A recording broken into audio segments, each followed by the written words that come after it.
नमस्कार। आज पौष कृष्ण द्वादशी शके 1935 लाला लजपतराय जयंती सादर करत आहोत ठाणे वार्ता। ठळक घडामोडी।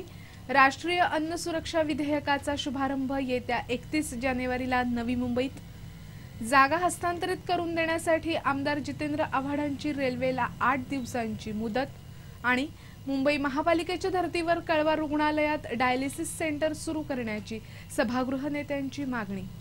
या आणि इतर घडामोडी विस्तृतपणे पण काही क्षणातच। ठाणे वार्ता पहा श्रीस्थानक वाहिनीवर। आता सकाळी 9:15 पासून रात्री 9:15 पर्यंत ठाणे वार्ता, ठाण्यातील पहिलं दृकश्राव्य माध्यम। श्रीस्थानक वाहिनी ठाण्याची स्वतःची वाहिनी। ठाण्यातील घडामोडी, कार्यक्रम, वादविवाद, अगदी गाणी, नाटक याचा आनंद घर बसल्या पहा श्रीस्थानक वाहिनी। आपल्या ठाण्याचं हक्काचं व्यासपीठ श्रीस्थानक वाहिनी। ठाणे वार्ता आता संकेतस्थळावर देखील ठाणेवार्ता.com वर क्लिक करा आणि ठाण्याच्या घडामोडी जाणून घ्या। ठाण्यातील पहिलं ऑनलाईन माध्यम ठाणेवार्ता.com। नमस्कार मंडळी, दर रविवारी पाहायला विसरू नका। नमस्कार मंडळी, आपल्या प्रश्नांचं थेट उत्तर। ठाणे वार्ता पहा श्रीस्थानक वाहिनीवर। आता सकाळी 9:15 पासून रात्री 9:15 पर्यंत ठाणे वार्ता, ठाण्यातील पहिलं दृकश्राव्य माध्यम। राष्ट्रीय अन्न सुरक्षा विधेयकाचा शुभारंभ येत्या 31 जानेवारीला नवी मुंबईत होणार आहे। केंद्रीय कृषी मंत्री शरद पवार, मुख्यमंत्री पृथ्वीराज चव्हाण यांच्या उपस्थितीत हा शुभारंभ होणार आहे। जिल्ह्यामध्ये 10 लाख लाभार्थींना या योजनेचा फायदा होणार आहे। अन्न सुरक्षा विधेयकाच्या अंमलबजावणीमुळे अंत्योदय अन्न योजनेअंतर्गत 15,000 रुपयांच्या आत वार्षिक उत्पन्न असणाऱ्या आणि पिवळे शिधापत्रिका धारकांना प्रति महिना 35 किलो अन्नधान्य मिळणार आहे। यामध्ये 2 रुपये दरानं गहू, 3 रुपये दरानं तांदूळ तर 1 रुपये दरानं भरड उपलब्ध करून दिली जाणार आहे। दारिद्र्य रेषेखालील व्यक्तींना प्रति महिना प्रति व्यक्ती 5 किलो धान्य या दरानं मिळणार आहे। केशरी शिधापत्रिका धारकांनाही याच दरानं, तर ज्यांचं उत्पन्न 59,000 ते 1 लाख आहे अशा व्यक्तींना 9 रुपये 60 पैसे किलो दरानं 5 किलो तांदूळ, 7 रुपये 20 पैसे दरानं 10 किलो गहू उपलब्ध करून दिला जाणार आहे। कळव्यातील जागा विकास कामांसाठी ठाणे महापालिकेकडे 8 दिवसात हस्तांतरित करावी अशी मागणी मुंब्र्याचे आमदार जितेंद्र आव्हाड यांनी रेल्वे प्रशासनाकडे केली आहे। रेल्वे प्रशासनाच्या दिरंगाई विरोधात काल करण्यात आलेल्या ठिय्या आंदोलनामुळे कळव्यात तणाव निर्माण झाला होता। या आंदोलनाच्या वेळी तब्बल 2000 रेल्वे आणि केंद्रीय सुरक्षा दलाचे जवान तैनात करण्यात आले होते। कळवा पश्चिमेकडे रेल्वे स्थानकाजवळ असलेल्या जागेतून मार्गक्रमण करण्यासाठी रस्त्याची नितांत आवश्यकता आहे। सध्याच्या रस्त्याची रेल्वे प्रशासन देखभाल करत नाही आणि महापालिकेलाही करू देत नाही। त्यामुळे या रस्त्यावरून जाणं येणं कठीण बनलंय। गेली अनेक वर्ष रस्त्याचं हे दुखणं कायम आहे। रेल्वे ही जागा ठाणे महापालिकेकडे वर्ग करण्यास हयगय करते। ही बाब स्थानिक लोकप्रतिनिधींनी आमदार जितेंद्र आव्हाड यांच्या कानावर घातली। काल अचानक हजारो नागरिकांसह आंदोलन छेडण्यात आलं। कळवा रेल्वे स्थानकाजवळ रेल रोको करण्याचाही प्रयत्न करण्यात आला। अखेर परिस्थिती चिघळत असल्याचं लक्षात आल्यावर रेल्वे अधिकाऱ्यांनी आंदोलनकर्त्यांची भेट घेतली। यावेळी 8 दिवसात जागा हस्तांतरित न केल्यास अभूतपूर्व रेल रोको करण्याचा इशारा आव्हाड यांनी दिलाय। मुंब्रा पोलीस ठाणे आणि प्रादेशिक परिवहन विभागाचे बनावट शिक्के तयार करणाऱ्या दोघांना पोलिसांनी अटक केली आहे। पोलिसांनी या प्रकरणी मोहम्मद इजाद उद्दीन आणि मोहम्मद अब्दुल या दोघांना अटक केली असून त्यांच्याकडून बनावट 8 शिक्के हस्तगत केले आहेत। मुंब्रा पोलिसांना मिळालेल्या माहितीनुसार मुंब्र्यातील कौसा हॉटेलवर पाळत ठेवून या दोघांना अटक केली। हे दोघं या बनावट रबरी शिक्क्याद्वारे वाहन परवाना देत असत आणि त्यापोटी मोठी रक्कम घेत असत। वाहन परवाना घेणाऱ्याला याची कल्पना नसे, पण वाहतूक पोलिसांनी वाहन परवाना तपासल्यावर तो बनावट असल्याचं लक्षात येत असे।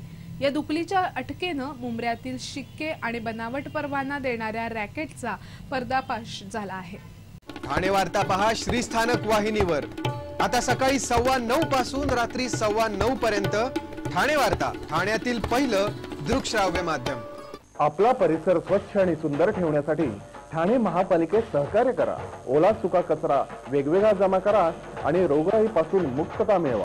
श्री स्थानक वाहिनी ठाण्याची स्वतःची वाहिनी। ठाण्यातील घडामोडी, कार्यक्रम, वादविवाद, अगदी गाणी, नाटक याचा आनंद घर बसल्या पहा श्री स्थानक वाहिनी। आपल्या ठाण्याचं हक्काचं व्यासपीठ श्री स्थानक वाहिनी। ठाणे वार्ता आता संकेतस्थळावर देखील ठाणेवार्ता.com वर क्लिक करा आणि ठाण्याच्या घडामोडी जाणून घ्या।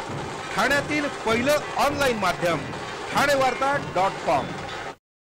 डॉक्टर आणि रुग्णांचं पिढ्यानपिढ्यांचं जिव्हाळ्याचं नातं म्हणजेच डॉक्टर बेडेकर हॉस्पिटल आता अत्याधुनिक सोयी सुविधा आणि तंत्रज्ञान युक्त वंध्यत्व निवारण केंद्रात IVF आणि टेस्ट ट्यूब बेबीची ही सुविधा। डॉक्टर बेडेकर हॉस्पिटल, महर्षी कर्वेपथ, ठाणे। 65 वर्षांची निरंतर सेवा। ठाणे वार्ता पहा श्री स्थानक वाहिनीवर आता सकाळी 9:15 पासून रात्री 9:15 पर्यंत। ठाणे वार्ता, ठाण्यातील पहिलं दृकश्राव्य माध्यम। साप्ताहिक विवेक तर्फे ठाणे उद्योग पद्म पुस्तकाचा प्रकाशन सोहळा गोव्याचे मुख्यमंत्री मनोहर पर्रीकर यांच्या हस्ते होणार आहे। उद्योग पद्म या पुस्तकामध्ये विविध उद्योजकांचा परिचय करून देण्यात आलाय। या पुस्तकाचं नाव समर्पक असून या उद्योजकांमध्ये कमळाप्रमाणे अनेक गुण आढळून येतात। कमळ पाण्यात उमलतं, परंतु पाण्याचा लवलेशही त्यावर नसतो आणि ते जिथे उमलतं त्या सरोवराची शोभा वाढवतं। या सर्वांमध्ये साधर्म्य म्हणजे प्रत्येकानं आपापल्या क्षेत्रातल्या स्पर्धकांपेक्षा आपलं एक वैशिष्ट्य जपलंय। आपलं उत्पादन किंवा सेवा इतरांपेक्षा ग्राहकांना काहीतरी अधिक वैशिष्ट्यपूर्ण देणारी असायला हवी। अतिशय व्यस्त दिनक्रमात उद्योजकांशी संपर्क साधून त्यांना बोलतं करण्याचं काम महेश वैद्य आणि रवींद्र कराडकर यांनी केलंय। साप्ताहिक विवेकच्या माध्यमातून यापूर्वी निरनिराळ्या क्षेत्रातील 300 उद्योजक घेऊन उद्योगश्री, उद्योगरत्न, उद्योगभूषण अशी 3 पुस्तकं प्रकाशित केली गेली आहेत। आज मोठ्या संख्येनं अनेक तरुण शिकून रोजगाराच्या शोधात आहेत, मात्र शासन सर्वांना रोजगार पुरवू शकत नाही। म्हणून समाजात उद्योग निर्मितीला प्रोत्साहन मिळायला पाहिजे। व्यावसायिकांची जडणघडण, त्यांचे व्यवसायातील अनुभव, त्यांना आलेल्या अडचणी, त्यावर त्यांनी केलेली मात समाजासमोर यावी या उद्देशानं उद्योगपद्म पुस्तक प्रकाशित केलं जातंय। या पुस्तकात ज्यांची उलाढाल 5 ते 500 कोटी आहे अशा उद्योजकांना शब्दबद्ध करण्यात आलंय।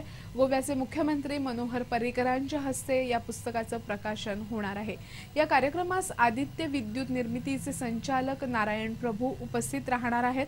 विष्णुनगरमधील गोखले मंगल सभागृहात येत्या गुरुवारी संध्याकाळी हा प्रोग्राम होणार आहे। अंदमान इथे बोट बुडून झालेल्या अपघातात मृत्यू पावलेल्या चंदू आणि अलका भोसेकर दाम्पत्यावर काल शोकाकुल वातावरणात अंत्यसंस्कार करण्यात आले। 21 जानेवारीला चंदू भोसेकर पत्नी अलका, मुलगा हर्षद, सून प्रतिमा आणि मुलगी निवेदिता यांच्यासोबत अंदमान इथे गेले होते। काल त्यांचा पुन्हा परत येण्याचा दिवस होता, मात्र ज्या विमानानं ते येणार होते त्याच विमानातून भोसेकर दाम्पत्याचं पार्थिव आलं। भास्कर कॉलनीतील त्यांच्या सुखकर्ता सोसायटीत यामुळे शोकाकुल वातावरण झालं होतं। भोसेकर यांचं पार्थिव आणण्यासाठी शिवसेना आमदार राजन विचारे यांनी विशेष प्रयत्न केले। संध्याकाळी उशिरा त्यांच्यावर शोकाकुल वातावरणात अंत्यसंस्कार करण्यात आले। यावेळी विविध क्षेत्रातील मान्यवरांनी त्यांना श्रद्धांजली अर्पण केली। मुंबई महापालिकेच्या धर्तीवर ठाणे महापालिकेच्या छत्रपती शिवाजी महाराज रुग्णालयात डायलिसिस सेंटर सुरू करण्याची मागणी सभागृह नेते नरेश म्हस्के यांनी केली आहे। ठाणे महापालिकेच्या कळवा रुग्णालयात डायलिसिस सेंटर सुरू असून ते खासगीरित्या चालवलं जातं। त्यामुळे डायलिसिससाठी रुग्णांना मोठा खर्च येतो। रुग्णांना ही रक्कम परवडणारी नसल्यानं मुंबई महापालिकेच्या धर्तीवर ठाणे महापालिकेनं डायलिसिस सेंटर सुरू करावं अशी रुग्णांची मागणी आहे। महापालिकेचं अर्थसंकल्प तयार करण्याचं काम सुरू असून या अर्थसंकल्पात डायलिसिस सेंटरसाठी आर्थिक तरतूद करावी अशी मागणी म्हस्के यांनी केली आहे। मुंबई महापालिकेतर्फे डायलिसिस रुग्णांना अवघ्या 150 रुपयात ही सुविधा दिली जाणार आहे। ठाणे महापालिका आयुक्तांनी मुंबई महापालिकेत असताना ही सुविधा देण्याचे प्रयत्न केले होते, त्याचप्रमाणे ठाण्यातही ही सुविधा सुरू करण्यासाठी आवश्यक ती तरतूद करावी अशी मागणी नरेश म्हस्के यांनी पालिका आयुक्तांकडे केली।